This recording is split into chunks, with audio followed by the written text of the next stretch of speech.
بہت سارے ایسے وہ ہوتے ہیں فقرے ہوتے ہیں, بہت سارے جملے ایسے ہوتے ہیں, بہت سارے استعارات ایسے ہوتے ہیں, بہت سارے محاورے ایسے ہوتے ہیں جو زبان کے ساتھ ساتھ بنتے ہیں, جو پورے کلچر کو بناتے ہیں. تو ہماری اردو تہذیب کا بھی جو ایک وہ ہے وہ میر کے ساتھ جڑا ہوا ہے. ہماری پوری تہذیب بنتی ہے میر کے اس سے. اور اب آپ آگے کی طرف آتے ہیں, ابھی ہم جس جنریشن میں ہیں, میں زیادہ تر باتیں اس طریقے کی کروں گا کہ میں میر سے کیا سمجھتا ہوں, یا بطور شاعر اگر میں شاعری کر رہا ہوں ابھی تو میں کیسے دیکھ پا رہا ہوں, میرے کیا ایکسپیرینسز ہیں میر کو پڑھتے ہوئے, میں کیا محسوس کرتا ہوں اور کیا مجھے لگتا ہے کہ ہونا چاہیے. تو جب میں میر کو پڑھتا ہوں, ایسا میں نے پڑھا ہے بہت ساری, جب مجھے پتہ چلا کہ میر پہ ایک سیشن ہونے والا ہے تو میں میر کے بارے میں تھوڑا ادھر ادھر سے میں نے چیزیں اکٹھا کرنے کی کوشش کی, تو مجھے یہ پتہ چلا کہ یہ صدی میر کی صدی ہے. اس کے پہلے جو صدی گئی اسے غالب کی صدی کہا گیا. کہتے ہیں کہ لوگ غالب کو اتنا زیادہ وہ سمجھنے لگے خدائے سخن, جبکہ میر کو ایک پہلے سے کہہ دیا گیا تھا کہ میر خدائے سخن ہے, اردو زبان کا جو خدا ہے, سخن کا خدا ہے, وہ میر ہے.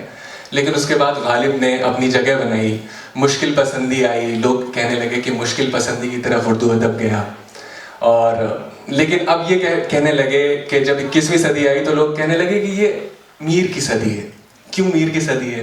غالب کا کوئی بھی شعر, جیسے غالب کا شعر, غالب کا یہ شعر میر کی تعریف کرتا ہوا بھی شعر جیسا جس کا ذکر ہوا ابھی, کہ سنتے کہتے ہیں اگلے زمانے میں کوئی میر بھی تھا. غالب یہ ایکسیپٹ کرتے ہوئے بھی ایک صدی چرا لے گیا میر تقی میر سے. لیکن اب بہت سارے لوگ ایسا کہنے لگے ہیں کہ یہ میر کی صدی ہے. تو ہمیں سوچنا چاہیے کہ میر کی صدی کیوں ہے. میں بھی غور کر رہا تھا تو میں نے یہ پایا کہ میر کے یہاں جو زبان ہے, جیسے یہ جنریشن ہے اس کے پاس زبان ہے ہی نہیں اپنی. ہمارے پاس کوئی زبان نہیں ہے. ہم ابھی کوئی بھی, ہم آپ یا کوئی بھی کچھ بھی لکھنے کی کوشش کرتے ہیں, کچھ بھی بتانے کی کوشش کرتے ہیں تو ہمارے پاس اپنی زبان ہی نہیں ہے. ہم انگریزی کے جملے اٹھاتے ہیں, کہیں سے ہندی سے کچھ لے آتے ہیں, کچھ ادھر سے لے آتے ہیں, کچھ ادھر سے. لیکن کہنا, جیسے ایکسپریشن انہوں نے ابھی بتایا کہ ایک بہت بنیادی ضرورت ہے ایک انسان کی, مطلب ہیومن کائنڈ کو ایگزسٹ کرنے کے لیے بھی جو ہے وہ بنیادی ضرورت جو ہے وہ ایکسپریشن ہوگا ہی وہاں پر. تو آدمی کہے کس چیز میں, کیسے کہے جب اس کے پاس اپنی زبان ہی نہیں ہے. تو بہت سارے اوپن مائکس ہوتے ہیں, بہت سارے ایونٹس ہوتے ہیں جن میں میں دیکھتا ہوں کہ بہت سارے لڑکے, بہت سارے لڑکے ہیں وہ لکھنے کی کوشش کر رہے ہیں, بتانے کی کوشش کر رہے ہیں, ان کے پاس چیزیں ہیں, مضامین ہیں. غالب کی شاعری مضامین کی شاعری ہے, مضامین کی کمی نہیں ہے. اتنا سب کچھ ہو رہا ہے ہمارے آس پاس. اس وقت یہ مجھے ایسا لگتا ہے کہ ایسا وقت ہے, اس وقت سب سے زیادہ کہا جانا چاہیے, سب سے زیادہ بتانا چاہیے لوگوں, لیکن لوگوں کے پاس زبان ہی نہیں ہے. تو میر کو پڑھا جانا اس لیے بھی ضروری ہے کہ میر کے ہاں ہمیں زبان ملتی ہے. جیسے ابھی پچھلی ہی رات ڈسکس ہو رہا تھا میر کا, تو ہم نے ڈسکشن میں ہم نے دیکھا کہ ہم نے غزلیں نکالی ان کے یہاں سے, تو ان کے یہاں بہت سارے ایسے الفاظ ملتے ہیں جو سنسکرت ٹریڈیشن سے آئے ہوئے ہیں, اس زمانے میں موجود تھے. ابھی ہماری ایک دوست سے ہماری بات ہو رہی تھی تو انہوں نے کہا کہ ہم کو گے لیسبین اردو پوئٹ ہیں اور ایسے ہوئے ہیں یا نہیں ان کے بارے میں بتائیے. تو میر کے یہاں یہ پہلو ہے, میر کے یہاں امرت پرستی پائی جاتی ہے, ہم نے پڑھائی نہیں ہے. تو میر کے 2 انتخابات ہیں, انتخاب کلام میر شاید اور ایک مولانا آزاد کا. تو وہ ہم نے کچھ حصے چن لیے ہیں اور یہ کہتے ہیں کہ میر بھائی بہت سہل شاعر ہیں, بہت مطلب زندگی کی کسی بھی بات سے شاعری کر دیتے ہیں. پھر دوسرا یہ ہے کہ نہیں بھائی میر کے یہاں فلسفہ ہے, تھوڑا بہت, تھوڑا فلسفی کی باتیں کرتے ہیں. میر آمدن بھی کوئی مرتا ہے, جان ہے تو جہان ہے پیارے, تو فلسفہ ہے, یہ بات جان لیتے ہیں ہم. پھر اس کے بعد آگے بڑھتے ہیں تھوڑا تو ہم پھر یہ جان لیتے ہیں کہ نہیں بھائی میر کے یہاں فلسفے کے ساتھ ساتھ متصوفانہ وہ کلام ہے, صوفی ہیں, تھوڑی صوفیزم بھی ان کے یہاں پائی جاتی ہے. تو ہم جیسے جیسے پڑھتے جاتے ہیں, جیسے 2 انتخاب ہیں ان میں سے یہ ساری چیزیں نکل کے آئی ہیں, ہم ان کو جانتے ہیں. تو میر کا پورا کلام میں نے بھی نہیں پڑھا ہے, لیکن مجھے یہ علم ہے کہ میر کے یہاں وہ سارے رنگ موجود ہیں, وہ سارے رنگ ہیں جو ایک پوری کمپلیٹ شاعری کے لیے ضروری ہے, زبان کے لیے ضروری ہے.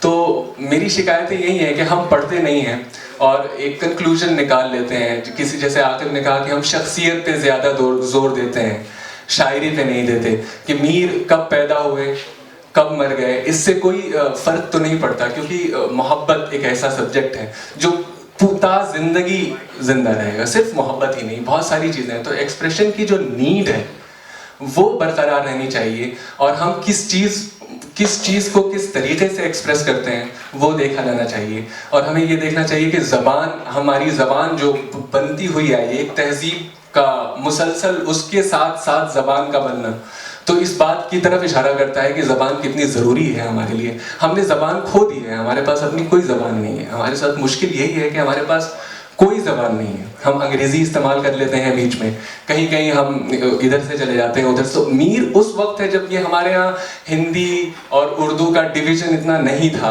اتنی ساری دونوں تہذیبیں آپس میں مل کے بنے. ہم یہ کہتے ہیں اکثر کہ اردو تو ہندوستان کی ہی زبان ہے. ہم اس بات پہ اکثر لڑائی کرتے ہیں کہ اردو ہندوستان کی زبان ہے، ہندوستان میں بنی ہے، یہ کہیں باہر سے آئی نہیں ہے. تو اس میں پرشین چیزیں ہیں، اس کا گرامر سنسکرت کا ہے.